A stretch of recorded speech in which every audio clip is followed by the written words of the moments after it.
नमस्कार, मैं रिंकी वाजपेयी। आप देख रहे हैं एफएसी न्यूज। एमए में पढ़ने वाले 3 लड़कों ने देशभक्ति और राष्ट्रवाद का सर्टिफिकेट बेचने वालों को संदेश भेजा है कि देश किसी के बाप की जागीर नहीं है, देश देश होता है। और ये बात मैं अक्षरशः संदर्भों में बोल रही हूँ, क्योंकि बांग्लादेश तो लगातार बनाया ही था शेख हसीना के पिता ने, लेकिन मुझे जब वो लोकप्रियता के चरम पर तानाशाह बन बैठी, छात्रों, नौजवानों, किसानों को रौंदने लगी, उन्हें गद्दार बताने लगी, उन्हें छात्रों से हुक्म दिया है। तो आपको बताते चले, लगातार अब वही जो छात्र हैं वो तानाशाह बन बैठे हैं, लेकिन उनको हम तानाशाह नहीं बोल सकते हैं। वो अपने देश के लिए, देश हित के लिए कुछ काम कर रहे हैं, अपने अधिकार हैं उनकी लड़ाई वो लड़ रहे हैं। जमहूरियत किसी हसीना पर फिदा होने की शय नहीं है। ये आवाम के कलेजे में झूमने वाला वो सावन है जिसके झूलों को तानाशाही के तेजाबी हवाएं उसकी फितरतों से रुस्वा नहीं कर सकती। किसी के मन में ये गफलत ना रहे कि वो पूरे देश को देशद्रोही साबित करके अपने आप को खुदा साबित कर देगा।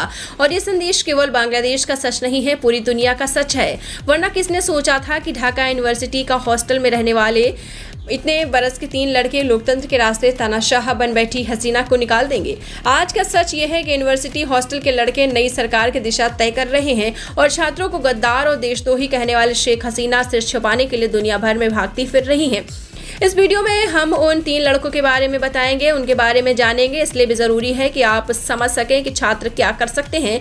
जस्टिन वो करने पर आ गए और छात्रों, नौजवानों को जेलों में डालकर इतराने वालों का अंजाम में क्या हो सकता है, क्योंकि 15 साल से प्रधानमंत्री की कुर्सी पर बैठी शेख हसीना को 15 दिन के भीतर अपना देश तक छोड़ने के लिए मजबूर करने के पीछे ढाका यूनिवर्सिटी के यही 3 लड़के हैं। इनमें पहला नाम है नाहिद इस्लाम और वो इस समय छात्र आंदोलन और जन आकांक्षाओं के सबसे बड़े चेहरे हैं। इतना बड़ा चेहरा कि उन्होंने सत्ता पर कब्जा करने की फिराक में बैठे आर्मी के जनरल को चुनौती दे डाली। खबरदार, जो प्रधानमंत्री की कुर्सी की तरफ आंख उठाकर देखा।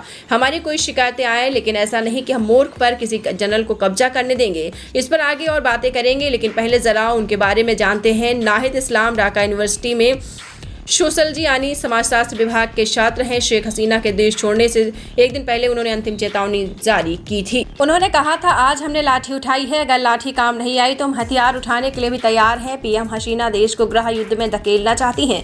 अब शेख हसीना को तय करना है कि वो कुर्सी से हटेंगी या कुर्सी पर बने रहने के लिए रक्तपात का सहारा लेंगी।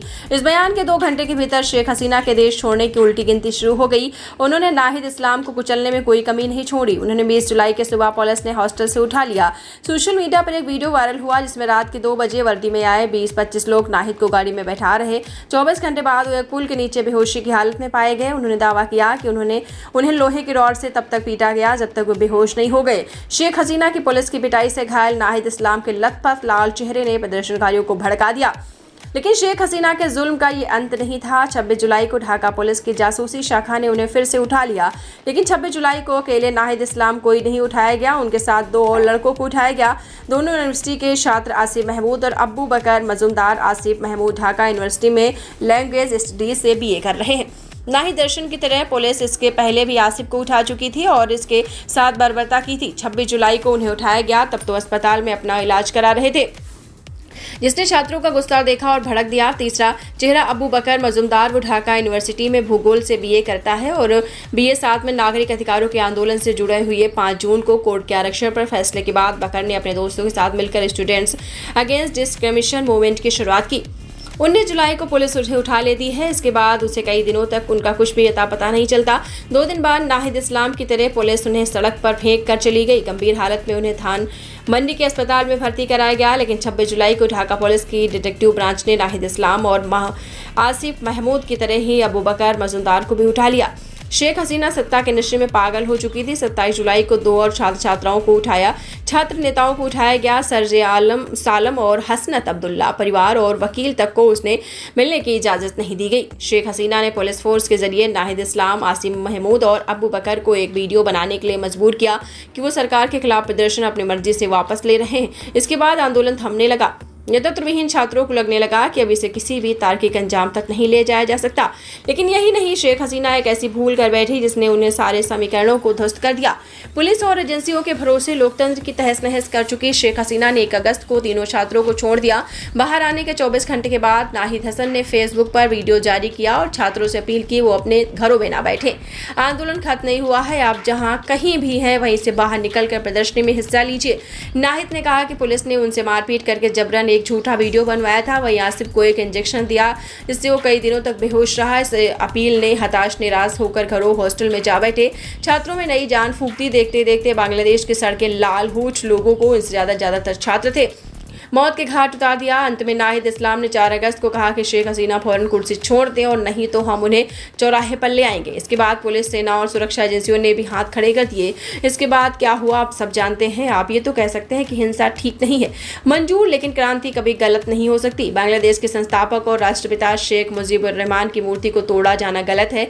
अफसोस है प्रधानमंत्री के निवास में उत्पात भी गलत है, लूटपाट में गलत, लेकिन बावजूद इसके क्रांति गलत नहीं हो सकती।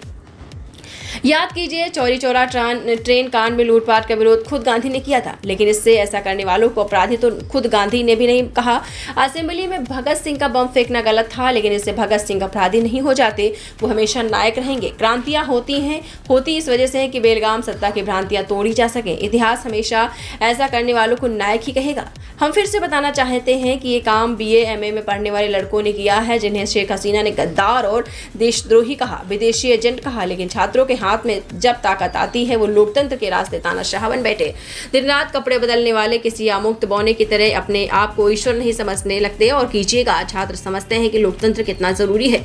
देखिए कि शेख हसीना के बांग्लादेश छोड़ने के बाद आसिफ महमूद और नाहिद इस्लाम दोनों ने कहा कि हम देश में मार्शल लॉ यानी सैन्य शासन को स्वीकार नहीं करेंगे। लोकतंत्र से कम पर हमें कुछ भी मंजूर नहीं है। और कुछ लड़कों ने जिम्मेदारी किसको दी? नोबेल पुरस्कार विजेता मोहम्मद यूनुस को नई सरकार के गठन का नेतृत्व करने को कहा। उन्हीं के निर्देशन में अंतरिम सरकार की रूपरेखा तैयार होगी। यूनुस ने बांग्लादेश में ग्रामीण बैंक की स्थापना की थी। बांग्लादेश में गरीबी विरोधी अभियान के लिए उन्हें 2006 में नोबेल शांति पुरस्कार से सम्मानित किया गया। शेख हसीना खुद को नॉन बायोलॉजिकल समझने की भूल कर बैठी। बांग्लादेश के लड़कों ने कहा, नहीं, हम खुदा बनने की इजाजत किसी को नहीं देंगे। लोकतंत्र, नागरिक और संविधान के नाम पर बुने गए तानाशाही के जाल के इस कहानी का जरा आपकी कुछ समझ में आ रहा है? जरा ध्यान से सोचिएगा, समझ में आ जाएगा। पढ़ते रहिए fight against criminal daily newspaper. आज की खबर में बस इतना ही। वीडियो को लाइक करें और चैनल को सब्सक्राइब कर ले, जिससे आने वाली वीडियो की नोटिफिकेशन आपको मिलती रहे।